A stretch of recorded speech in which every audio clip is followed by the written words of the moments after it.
Evangelho de Lucas, capítulo 2, começando aqui, versículo 21, vamos até o 40. Completando-se os 8 dias para a circuncisão do menino, foi-lhe posto o nome de Jesus, o qual lhe tinha sido dado pelo anjo antes de ele nascer.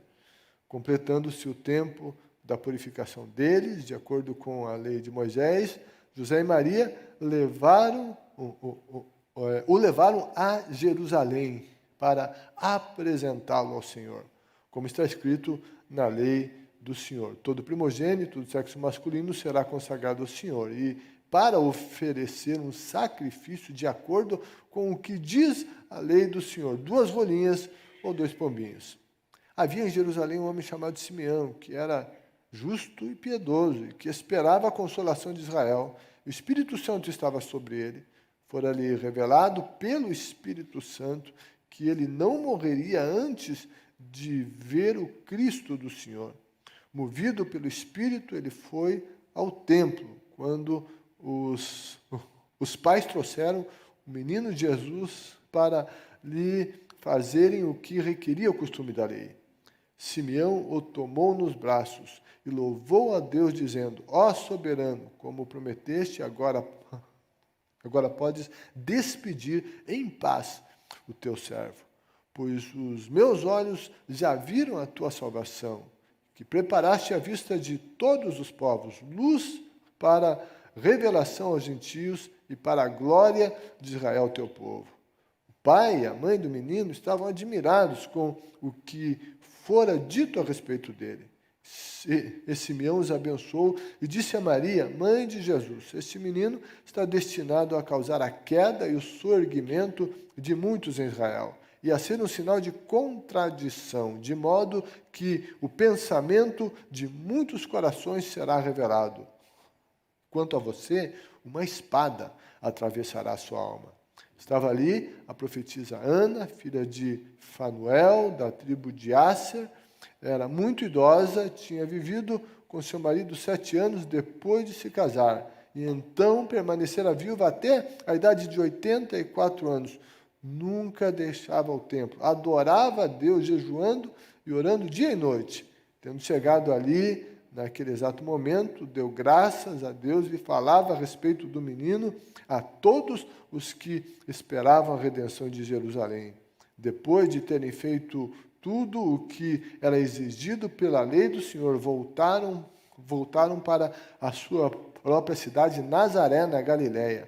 O menino crescia e se fortalecia, enchendo-se de sabedoria, e a graça de Deus estava sobre ele.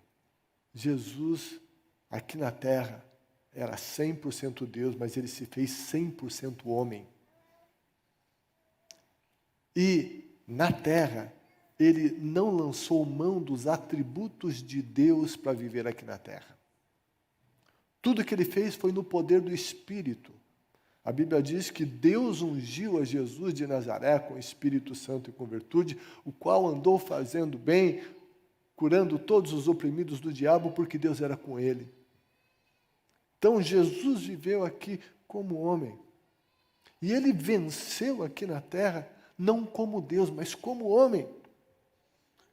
A Bíblia vai chamar Jesus de o segundo Adão, porque o primeiro Adão falhou, ele pecou. Mas veio Jesus, o primeiro Adão veio de maneira direta de Deus. Jesus, o segundo a Deus, foi concebido pelo Espírito Santo de Deus.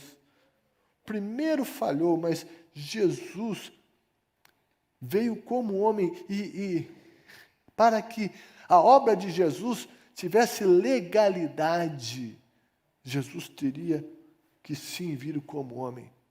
E ele veio como homem a esse mundo, viveu como homem, venceu como homem. E como homem, Jesus não tinha uma família perfeita. Como Deus, Jesus vivia em uma família perfeita. E o maior exemplo de família é a Trindade divina: o Pai, o Filho e o Espírito Santo.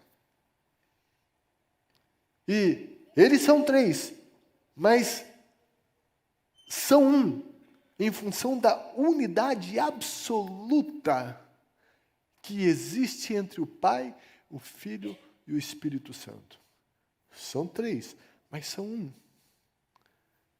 E nesta família divina, Jesus vivia em perfeição, em um meio absolutamente perfeito. Perfeito. Na Trindade não tem um mais importante do que o outro. Todos têm a mesma importância. Na Trindade divina não tem um maior do que o outro. Jesus, ele expressou isso, mas veja bem, na Trindade divina existe uma hierarquia administrativa, mas não um melhor ou mais importante do que o outro. Jesus, quando estava aqui na terra, ele disse, o Pai é maior do que eu. E ele estava aqui como homem. E esse maior do que eu é dentro, sim, de uma hierarquia administrativa da Trindade. Toda organização, todo mesmo um organismo, há uma hierarquia. E tudo funciona assim. Isso é perfeito na Trindade. Essa família absolutamente perfeita é a família da Trindade. Então, Jesus veio de uma família perfeita e veio aqui na terra, se fez homem. E aqui, a família de Jesus não era perfeita, como a nossa não é. Mas será que não? Não, não era. Não era. Maria e José não eram perfeitos. Eles não eram pais perfeitos. Eles erravam, eles pecavam também. Eles erravam ali dentro de casa, não tem pai, não tem mãe perfeito. Primeira coisa que tinha na família de Jesus, tinha obediência. E havia uma instrução da Escritura, né, completando-se os dias de purificação deles, de acordo com a lei de Moisés, José e Maria o levaram a Jerusalém com o objetivo de apresentar Jesus ao Senhor.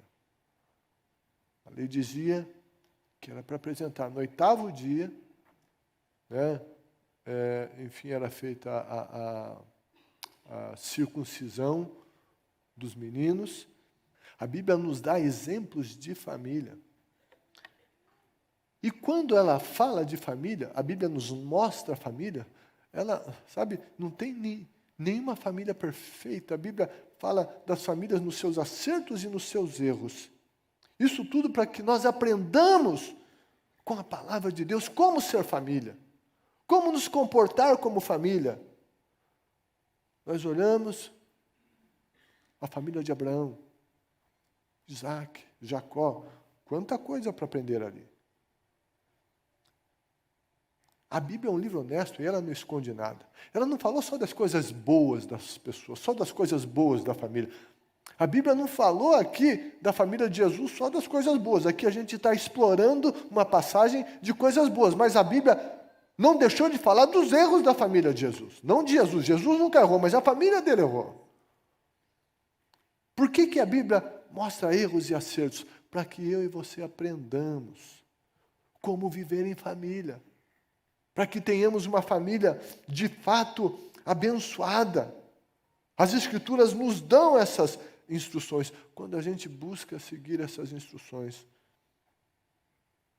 a nossa caminhada é muito diferente. Uma outra situação muito interessante, a família e o templo. E muita coisa aconteceu aqui, e essa passagem, tudo aconteceu no templo. Nós lemos aqui no versículo 27, que Simeão, movido pelo Espírito, foi ao templo.